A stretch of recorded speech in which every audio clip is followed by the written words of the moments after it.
नमश्चंडिकाय नमः। अर्थ श्री दुर्गा सप्तशती। चौथा अध्याय। इंद्र आदि देवताओं द्वारा देवी की स्तुति। महर्षि मेधा बोले, देवी ने जब प्राकर्मी दुरात्मा महिषासुर और असुरों की सेना को मार दिया, तब इंद्र आदि सभी देवता भगवती देवी की स्तुति करने लगे और कहने लगे कि जिस देवी ने अपनी शक्ति से यह जगत व्याप्त किया है और जो संपूर्ण देवताओं और महर्षियों की पूजनीय है, उस अंबिका को हम भक्तिपूर्वक नमस्कार करते हैं। वह हम सबका कल्याण करे। जिस अतुल प्रभाव और बल का वर्णन भगवान विष्णु, शंकर और ब्रह्मा जी भी नहीं कर सके, वह चंडिका देवी इस संपूर्ण जगत का पालन करे और अशुभ भय का नाश करे। पुण्य आत्माओं के घरों में तुम स्वयं लक्ष्मी रूप में विराजमान हो और पापियों के घरों में तुम अलक्ष्मी रूप में विराजमान हो। सकुल में उत्पन्न होने वालों के लिए तुम लज्जा रूप होकर उनके घरों में निवास करती हो। हम उस दुर्गा भगवती को नमस्कार करते हैं। हे देवी, हम तुम्हारे अचिंत्य रूप का किस प्रकार से वर्णन करें। असुरों के नाश करने के लिए भारी पराक्रम और समस्त देवताओं और दैत्यों के विषय में जो तुम्हारे पवित्र चरित्र हैं, उनको हम किस प्रकार वर्णन करें। हे देवी, त्रिगुणात्मिका होने पर भी तुम संपूर्ण जगत की उत्पत्ति का कारण हो। हे देवी, भगवान विष्णु, शंकर आदि किसी भी देवता ने तुम्हारा पार नहीं पाया। तुम सबकी आश्रय रूप हो। यह संपूर्ण जगत तुम्हारा ही अंश रूप है, क्योंकि तुम सबकी आदिभूत प्रकृति हो। हे देवी, तुम्हारे जिस नाम के उच्चारण से संपूर्ण यज्ञों में सब देवता तृप्ति लाभ करते हैं, वह स्वहा तुम ही हो। इसके अतिरिक्त तुम पितरों की तृप्ति का कारण भी हो, इसलिए सब आपको स्वधा कहते हैं। हे देवी, वह विद्या जो मोक्ष को देने वाली है, जो अचिंत्य महाज्ञान स्वरूपा है, तत्वों के सार को वश में करने वाले, संपूर्ण दोषों को दूर करने वाले, मोक्ष की इच्छा रखने वाले मुनिजन जिसका अभ्यास करते हैं, वह तुम ही हो। तुम वाणी रूप हो और दोष रहित ऋग और यजुर्वेदों की एक उद्गीत और सुंदर पदों का पाठ वाले सामवेद की आर्ष्य रूप हो। तुम भगवती हो। इस विश्व की उत्पत्ति और पालन के लिए तुम वार्ता के रूप में प्रकट हुई हो और तुम संपूर्ण संसार की पीड़ा को हरने वाली हो।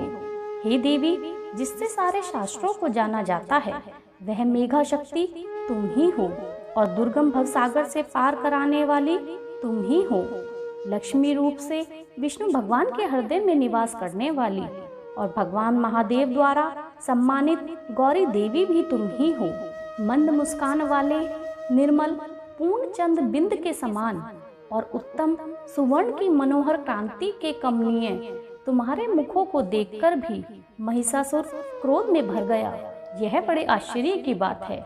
हे देवी, तुम्हारा यही मुख जब क्रोध से भर गया तो उदय काल के चंद्रमा की भांति लाल हो गया और तनी हुई बोहों के कारण विकराल रूप हो गया।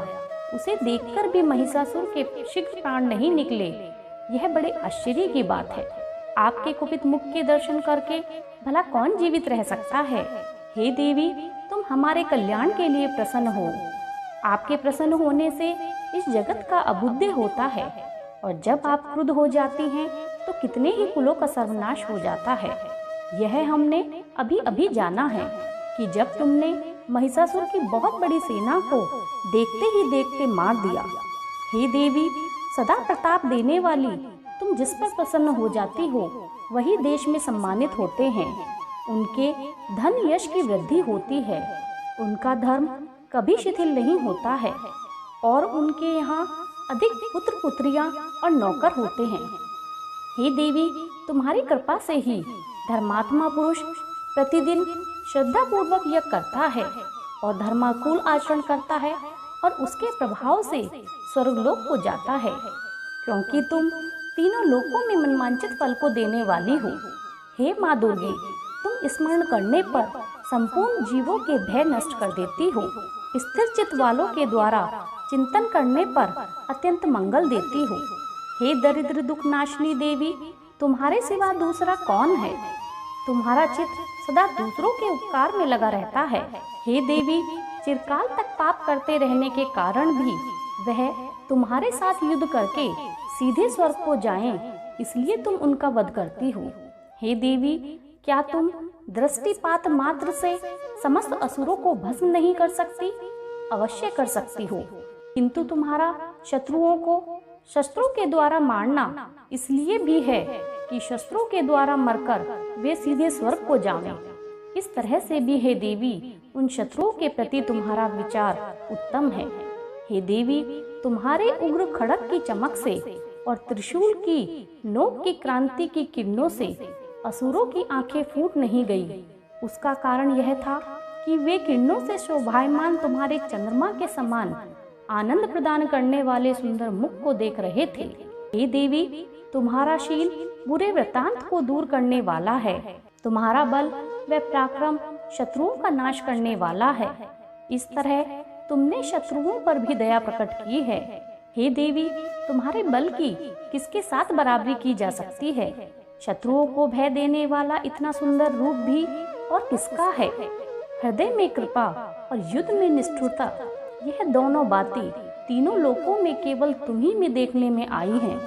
हे माता, युद्ध भूमि में शत्रुओं को मारकर तुमने उन्हें स्वर्गलोक पहुंचाया है।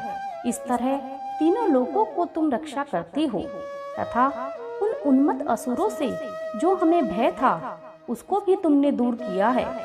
तुमको हमारा नमस्कार है। हे देवी, तुम शूल और खड़ग से हमारी रक्षा करो और घंटे की ध्वनि तथा धनुष की टंकारों से हमारी रक्षा करो। हे चंडिके, आप अपने शूल को घुमाकर पूर्व, पश्चिम, उत्तर और दक्षिण दिशा में हमारी रक्षा करो। हे देवी, तीनों लोकों में जो तुम्हारे घोर रूप हैं उनसे हमारी रक्षा करो तथा इस पृथ्वी की रक्षा करो। हे अंबिके, अपने कर पल्लवों में जो खड़ग, शूल, त्रिशूल, गदा आदि शस्त्र शोभा पा रहे हैं उनसे हमारी रक्षा करो। महर्षि मेधा बोले कि इस प्रकार जब देवताओं ने जगत माता भगवती की स्तुति की और नंदन वन के पुष्पों तथा गंध अनुलेपनों द्वारा उनका पूजन किया, तो देवी ने प्रसन्न होकर देवताओं से कहा कि हे देवताओं, तुम सब मुझसे मनमांचित वर मांगो। देवता बोले, हे भगवती, अब हमारे लिए कुछ भी मांगना बाकी नहीं रहा, क्योंकि तुमने हमारे शत्रु महिषासुर को मार डाला है। हे महेश्वरी, तुम इस पर भी यदि हमें कोई वर देना चाहती हो तो बस इतना सा वर दो कि जब जब हम तुम्हारा स्मरण करें तब आप हमारी विपत्तियों को हरने के लिए हमें दर्शन दिया करो। हे अंबिके, जो कोई भी तुम्हारी स्तुति करे तुम उनको समृद्धि और वैभव देना। महर्षि मेधा बोले, हे राजन, देवताओं ने जब जगत के लिए तथा अपने लिए इस प्रकार प्रश्न किया तो बस तथास्तु कहकर देवी अंतर्ध्यान हो गई। हे राजन, जिस प्रकार तीनों लोकों का हित चाहने वाली वह भगवती देवी देवताओं के शरीर से उत्पन्न हुई थी, वह सारा वृतांत मैंने तुम्हें कह सुनाया है। बोलो जय माता दी।